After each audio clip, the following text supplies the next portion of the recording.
Адам баласы мақтануға құмарақ. Астымыздағы көлігімізбен мақтанамыз, үстіміздегі зәулім үйімізбен мақтанамыз.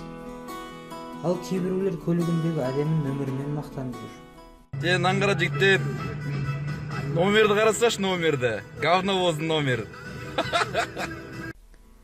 Қалтаңыз көтерсе, сіз номердің түр-түріне ие бола аласыз.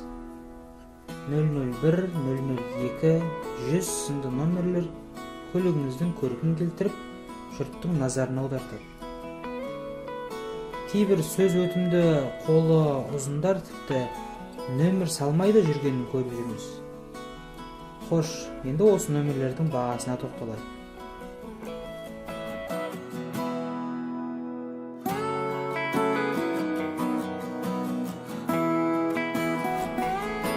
Нөлем, 020, 030 сынды мемлекеттік нөмірлері 138 мың теңге шамасында.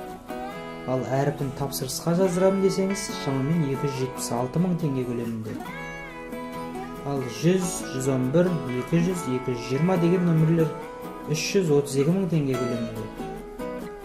Ең жоғарғы бағадағы 001, 002, 003 сынды сұсты нөмірлер таққыңыз келсе, 553 пен 691 мың теңге көлеміндегі ақшаңызды шытырлатып санай беріңіз.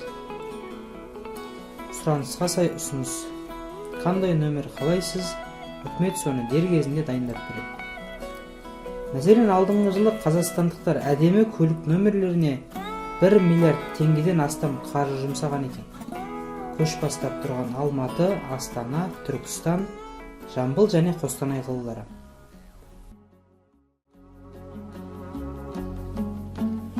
Жалпы осындай әсіре мақтаншақтық не үшін керек? Абай Құнанбаев 21-ші қара сөзінде мақтаншақтықты сынаған еп, бай десін, батыр десін, қу десін, әрдайым не түрлі болса да десін деп азаптанып жүріп, демесінде ұмытып кетеді. Ол надандығы толық, адамдығы әбден толық емес адамның сипаты деген еді. Қорытындылай келе айтарым, нөмірімізбен емес әдемі өнерімізбен мақтанайық. Ақпарат ұнаса лайк басыңыз, каналға жазылыңыз.